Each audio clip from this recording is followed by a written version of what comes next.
Welcome back to some more Animal Crossing New Horizons. I'm dear darling, and shall we see what's going on our island of Fawnhollow today? Of course, today being a Sunday, and I'm actually recording at probably 7 PM this time, almost 8 PM right now, just to catch a fireworks show. Because, you know, I thought it'd make a nice backdrop as we basically just swim around in the ocean trying to catch a vampire squid. Or whatever. A vampire squid, it's not late enough for a horseshoe crab, and it's not late enough for a giant isopod, so... we don't have too many things to catch, but of course, I still want to focus on catching them before the times run out. Good evening, everyone. Right now in Fawnhollow, it's 7:48 PM on Sunday, August 9th, 2020.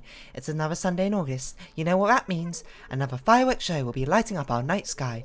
And just like last time, you'll be able to draw raffle tickets from a store currently located in the plaza. And I'll be there too, accepting all your best ideas for custom fireworks. I just can't wait to hear them. It's so nice to get out from behind the desk at Resident Services. I've been looking forward to this all week, and with that, I'll get back to work supporting you and your enjoyment of our island. Thank you, Isabel. What have I been up to today? As usual, been doing a bit of drawing. Actually, I was quite lazy today. I just played a lot of Teamfight Tactics today, rather than doing stuff I should be doing, to be honest, so... What can you do? Sometimes, you just can't be bothered. And today was definitely one of those days. We have a lot of stuff in storage, so I guess we'll sort of dump it all. I don't know if I'll be doing any more other stuff. I'll probably do some programming or something after I'm recording this. I know it's a bit late, but you know. I'm meant to be doing it like in the morning. I don't even know what I did in the morning. Why didn't I do programming in the morning? I probably couldn't be bothered or something. I try and do it in the morning. But sometimes, you know, when you wake up and you like, you didn't sleep all that well. Or like you wake up and you're still really groggy and you're like, "Rrr. My brain can't think. This isn't the time to do something like programming." But, you know, whatever. My brain's awake now. Maybe I'll record some Witness. I don't know. I need to eat dinner. I haven't had dinner yet, so it's still pretty late. Everyone's out and about. What's up? Isabel? The fireworks show has begun. I'm glad you made it, dear. I have a little something for everyone as part of today's event. What will she give us? A flower popper. Oh, of course, today being Sunday. Oh, no, we can't put in our costume because we need to be wearing our wetsuit so we can swim around in the ocean. So yeah, what else would I do today? I don't know. So, you know, sometimes you just get days where you're like, I don't know what I did today, but, you know, I probably had fun. I played some Teamfight Tactics. Did I do well? I did average, I think. I don't really remember. I've closed the league line now, so I can't really check. Did some drawing, that's good. I've been trying to think, basically, what I'm doing for my next series. Because currently, at the moment, I've got The Witness, which should still be going on for a while. It's actually quite a long playtime. I think it was like 20 hours or something that I looked up. Maybe more. So that should be going on for like 20 more episodes or something. I've also got Hollow Knight going on, which is a very long series, to be honest, and has no danger of finishing soon. But Laquin, which I recorded some earlier today, I think I'm in the last stretch now. I'm like within the last hour or so. It's going to be finished somewhat soon. So I've been thinking, like, what game should I play to replace Laquin? And if you know, I try and keep 3 different series going at once. I try to keep 1 puzzle game, 1 story game, and 1 mechanics-based game. So currently, of course, Witness is a puzzle game, Raccoon is a story game, and Hollow Knight is my mechanics-based game. So I want a story game to sort of fill in that gap. There's not always too many story games, because the problem is if the story games are too short, especially because things are kind of busy right now for me, I don't have a lot of time to draw too much thumbnail art, which, you know, I really try and get one out for every single series. Back when I was less busy, when I could do the Snakebird ones, it was a lot easier. But so I want to try and find a story game which will take up a decent amount of time. And the one I think I've settled on, it's still subject to change, maybe I won't play it, is Grim Fandango. Remastered, because it's one I've been interested in for quite a while, and I bought Remastered ages ago when it first came out, but I never played it. The other option I could play might be Okami, but I think Okami should probably be in the mechanics slot rather than the story slot, as I understand it. But, you know, Grim Fandango, I believe, is like a point-and-click adventure game, as like a noir detective in the underworld or something. Trying to figure out... I can't remember. It's like... you decide why people... what, like, Circle of Hell people are sent to or something? I can't quite remember. So we got that coming up. I haven't started on the thumbnail art for that. I'm just trying to I've been browsing, you know, the images, trying to sort of piece together what's going on. And trying to come up with something, because the problem is when you're drawing a thumbnail art, you also don't want to spoil yourself. So most of the time I just grab a main character and then just like draw my character deer in whatever clothes they're wearing, their costume, and it goes pretty well. It's a bit weird for things like Snakebird, where it's like, how do I draw a deer as a snakebird? But you know, I make it work. So this one, I don't know, because it seems there's two main characters. You got the detective who you actually play as, and then there's this lady who seems to be the person of interest. Do you think this is seaweed? This is a big shadow, but it's not moving. Ah, it's an enemy. I see an enemy. The enemy of my friend. The enemy of my enemy is my frenemy. Wait, what? The enemy of my frenemy is my an enemy? Enemy and enemy. I can't remember. Anyway. So yeah, I've got that to be doing. It's got to be doing more programming. Learning more data science and all that. Kaggle. I don't know. That talk's boring. Let's talk about something more interesting. I guess we could talk about Grim Fandango, talk about noir detective stuff. I'm not really a huge fan of like detective stories. Not like, okay, sorry, I shouldn't say I'm not a huge fan. I do like them. I just haven't really consumed much of the media. My mother loves detective stories. She loves like Murder, She Wrote, watching Poirot. I'm sure she watches others, but I don't really know. Probably Sherlock Holmes as well. I don't know if I've read a detective novel. I've read one detective novel, like novella or whatever. The Sherlock Holmes story, the something spotted boa. No, but because the boa was, that's a spoiler. That was the murder weapon. Quite. It was the spotted. Maybe it was called the spotted boa. Hold on, let's see. Or maybe it's like the spotted neckerchief. Hold on. Spotted neckerchief, Sherlock Holmes. Who is the sister of Sherlock Holmes? What? Maybe it was Boa. Sherlock Holmes story. Boy Story Bromance by The Independent. Okay, well, I mean, like, no, that's not what I meant. Canon of Sherlock Holmes. Thank you, Wikipedia.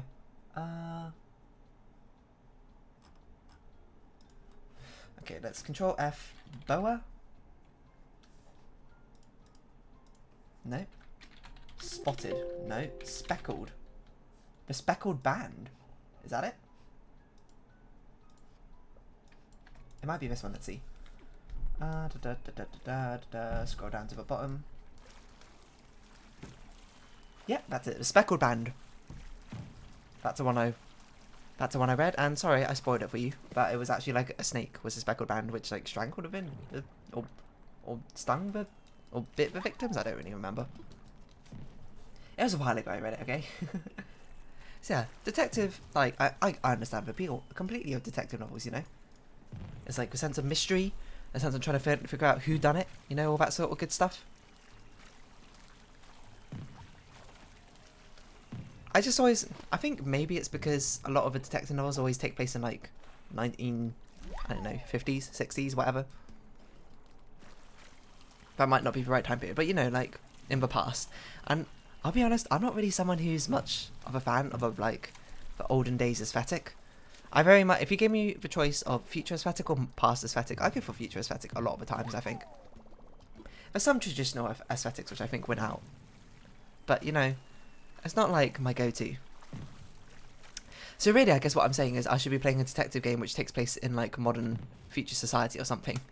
Which maybe you're like, oh, you should play, what's that game? Danganronpa? Is it that one? Or what is it? Phoenix Wright? I heard Phoenix Wright is very pigeonholed though. It's sort of like, or railroaded, I should say. It's sort of like it's very clear. You can figure out pretty early on who the actual detective stuff, sorry, not detective stuff, who done it, I suppose. But when you had to sort of go through the motions to actually, so that the game itself realises. I shouldn't speak too much about it because I haven't played any other series, so I don't know if that's true. I just know, hold it! Objection! And other stuff like that. Danganronpa I'm a bit more interested in. It's a bit more like darker, I suppose. It's like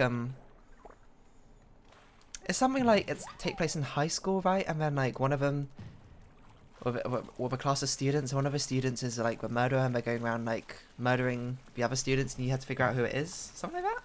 and you had to play like deadly games or something to try and figure it out.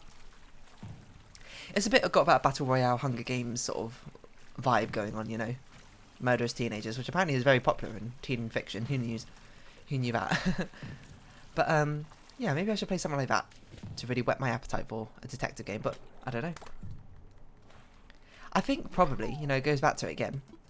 Detective sort of stories, maybe they're quite based around the idea of exploration, right? But I don't know. That's not necessarily true. There's a lot of puzzling, like, logic sort of stuff in detective games as well. So in theory, I should like it. I just haven't really played many detective games, so it's really hard to judge if I do or don't. And I don't really want to make a broad sweeping statement being like, I don't, but, you know, I mean, the fact so far is I haven't played a single detective game that I know of. Maybe I've played, like, adventure games like Myst. Not Myst itself, but things similar to Myst, but, you know.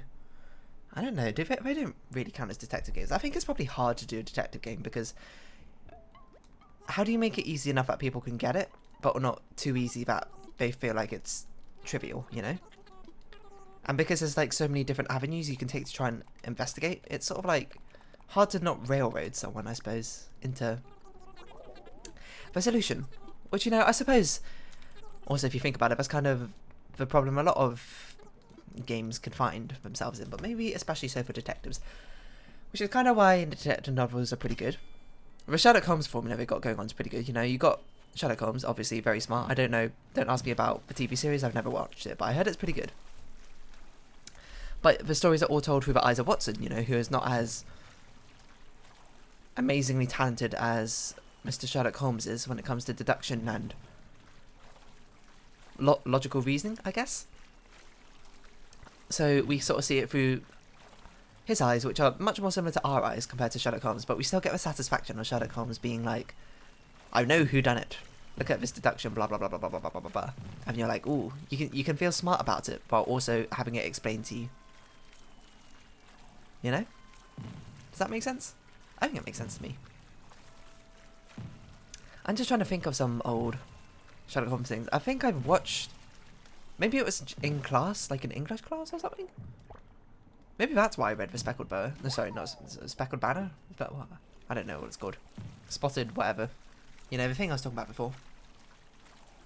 I feel like maybe I read it for English class, which might be why.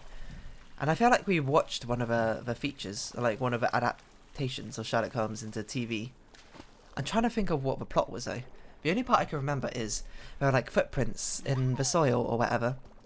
And Sherlock Holmes has noticed how one of them is light. One of the footprints is lighter than the other one. But this man clearly had a limp or whatever. And he bashed someone over the head with a rock and then discarded the rock and threw it away or something like that. A Gazami crab. A griffin find. Is that familiar? I don't even know what search. I can't even remember the premise. Like why the guy was murdered.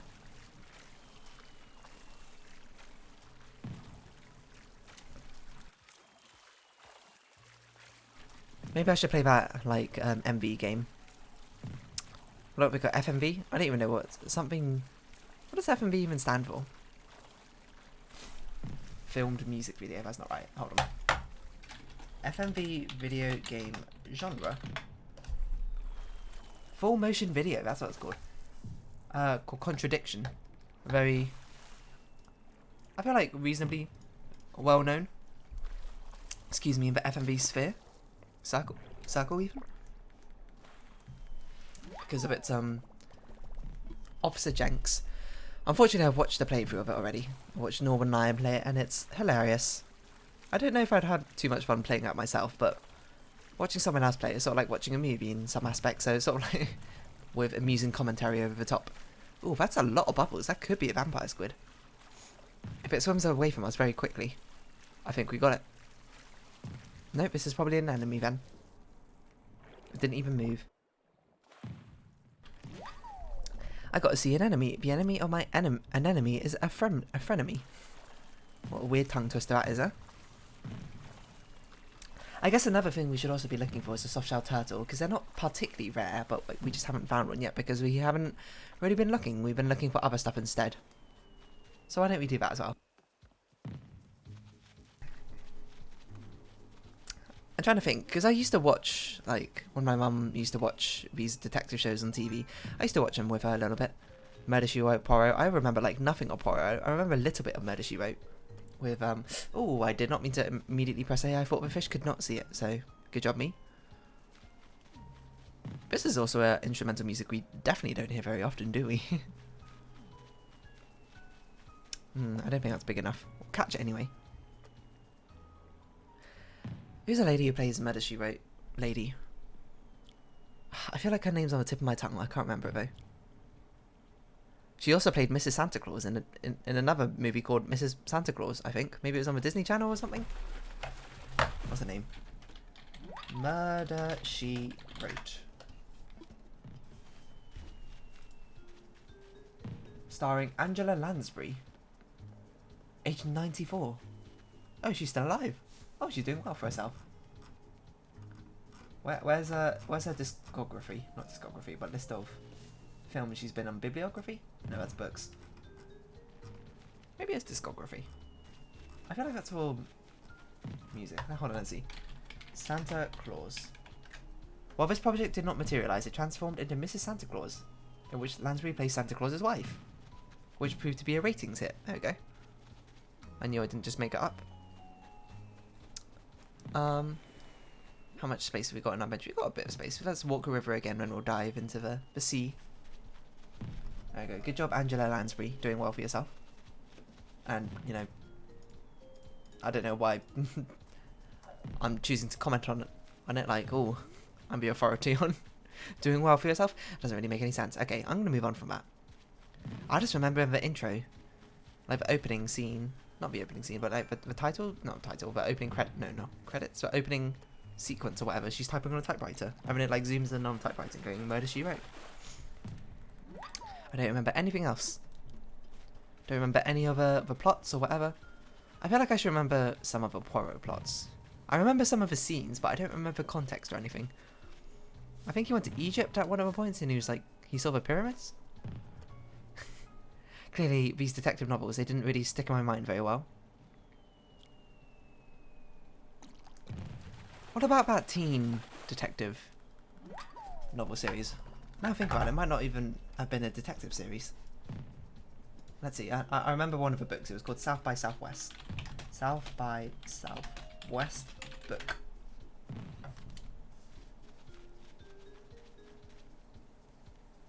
Or is it South by Southeast? South by Southeast. Yeah, that's it, by Anthony Horowitz. Oh, I didn't know that. Or I didn't actually realise. Diamond Brothers Mystery Horowitz.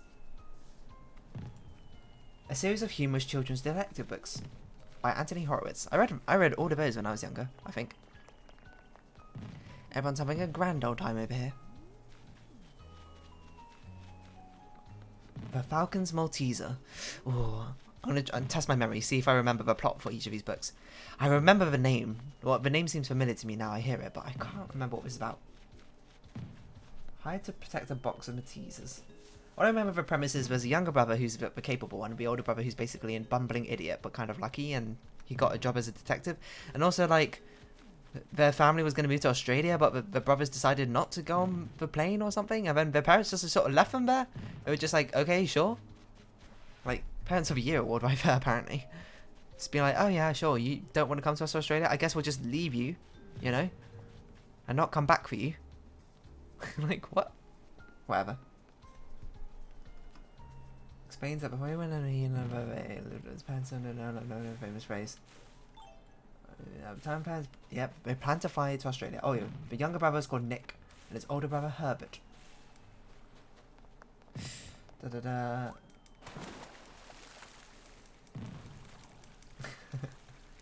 Herbert has been an awful guardian, having shut weapons training instructors free accident going over the times.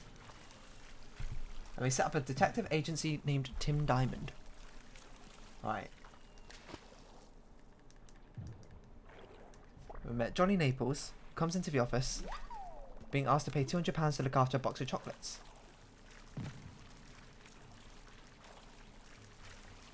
So I'm trying to speed read this. Because... Oh, there's a shadow over here.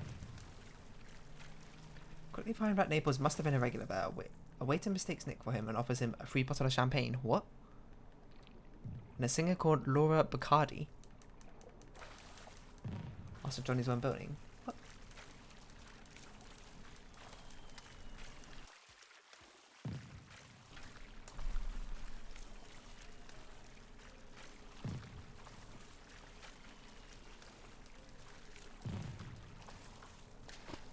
What? But there's diamonds in the Maltesers. That's why. I think that's a plot.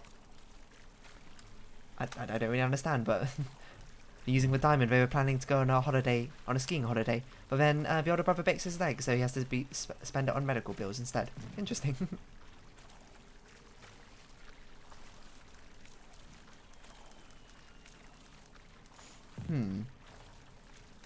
Oh, there's a big shadow here. Is it going to swim for us? Oh. It swam through us. It juked me.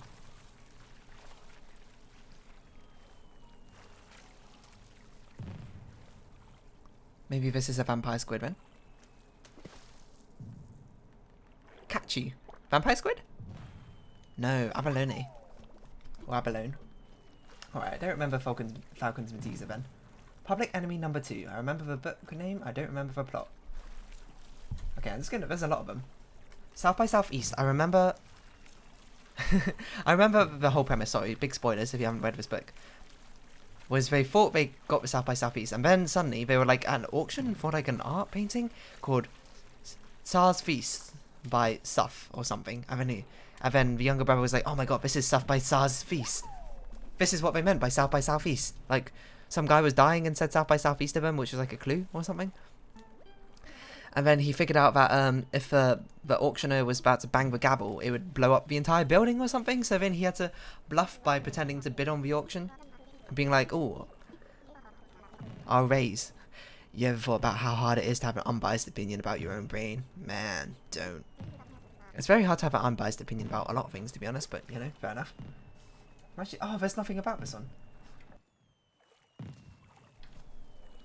The brothers have many hair-raising adventures, including one in which they are chased by a small plane in a scene reminiscent of Hitchcock's classic film North by Northwest. Okay, sure.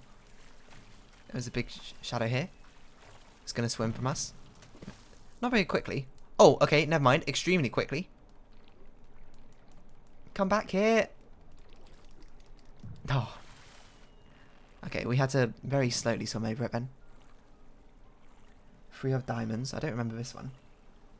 Oh, it's 3 stories published separately. The Blurred Man. A man who may or may not have actually been real, but just... Ooh, another Gigas giant clam. What? I didn't think we can catch him at this time. Oh no, I crossed it off a list, that's why. The French Confection. I Know What You Did Last Wednesday. That one sounds familiar.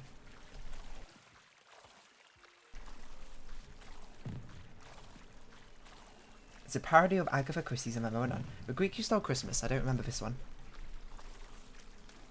The Double Eagles Have Landed. I don't think I read these last ones.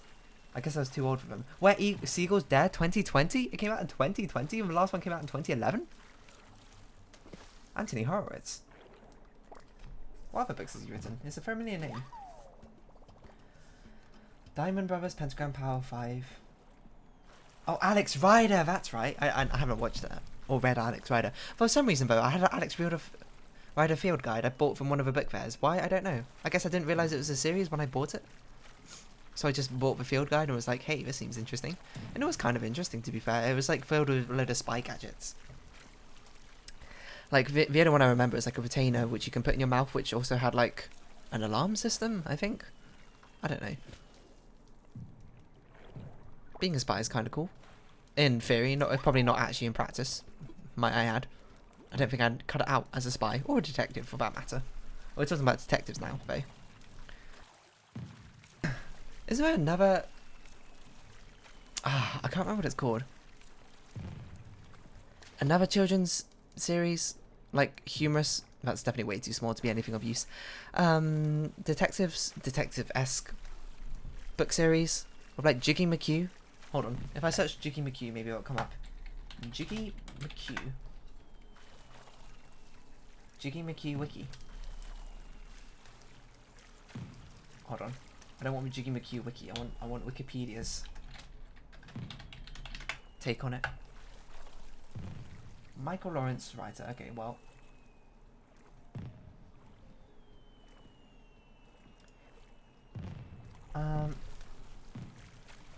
I don't remember. I just remember vaguely the series sort of having detective-like feels. Not really detective, but much more humorous sort of thing. The Poltergoose. I remember this. I read this entire series, I'm pretty sure. But it was like a goose that was haunting them, and I don't remember why. But they eventually like got it to calm down or something and befriended it, I think. Killer Underpants, I don't remember. Well, that's what the Jiggy McHugh Wiki's here for, I guess. The Toilet of Doom, I remember the cover for, but I don't remember also what it was about. Oh, wasn't it about like...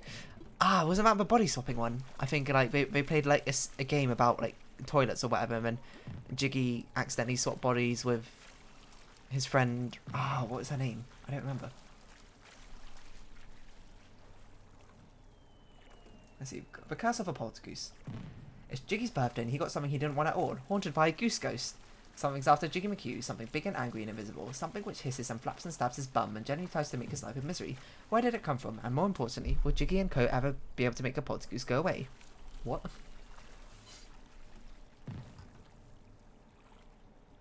Oh, Angie Mint. And then he had another friend. Pete Garrett, that was right. Alright, well that's a very interesting plot for a book, and basically it's exactly how I remembered it. He's being haunted by a goose. Okay, well, let's see what Killer Underpants is. Jiggy's mum and dad buy him some new underwear, but these underwear are no ordinary underwear. They are evil. You're probably thinking all underpants are evil, but no, these are uncontrollable. With a mind of their own, they drive McHugh crazy. They make him control minds, and worst of all, they will not come off. I remember this one. Sometimes you get like this weird feeling of when he says something, the person who he told to do something would like absolutely have to do it. Something like that. I guess this is more of an adventure book rather than a detective book. It's a loose thread to the theme. Apparently, this was book number 2, then book number 1 after the relaunch. I didn't realise there was a relaunch, to be honest.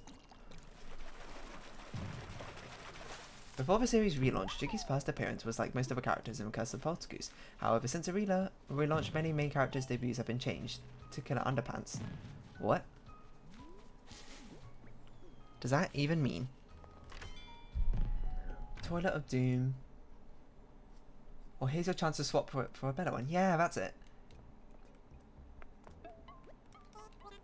He swapped bodies, I'm pretty sure. Okay, what's the next one then? Is that like a list of the books? Followed by The Toilet of Doom. Followed by The Meanest Genie. There's a tradition in his hometown which the night before... Hold on, let's make sure we don't sell something we want to keep. To the pit or pool, boys peeing. You know, this book series is much more weirder than I remembered it being. A genie rises out the water. Okay, I do remember reading this one. I don't remember anything about it though. The Snottle. This one doesn't have anything written about it.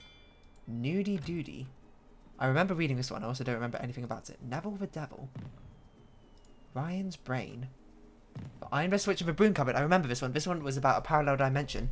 He like snuck into the broom cupboard and then accidentally like went into a parallel dimension where his parallel twin was called Juggy McHugh or something and had like big ears like jutting outside of his head, and then he had to stick them forward like with chewing gum. Oh, and his parallel dimension part had a younger sister called Susie or something, and then when he came back to his dimension, his parents were pregnant, and he's like, oh, can you name her Susie or something like that? I don't know. And Kid Swap. I feel like I remember reading this one as well. One for All for Lunch. This was the last one I read, I believe. 5 stories. I don't remember them. Grandpa's Extra Hole, though. That was one where he put like a computer chip into his grandpa's head or something. Rudy Doody, I didn't see. Okay, so I didn't read all of them. Evolution I didn't, and Murder and Chips I didn't. Wow, I guess I didn't read the last 3, but anyway, I guess I will never need to. So let's round off this video here, because it's been about 30 minutes. What the heck did I talk about this entire episode? What am I doing? Fireworks, anyway. So if you have been watching, thank you very much. This has been Animal Crossing New Horizons, and I've been Dear Darling. Any likes, comments, and subscriptions are greatly appreciated, and I hope we can see each other again, but for now it's our farewell. So until next time, we've got a case to solve. Bye-bye for now.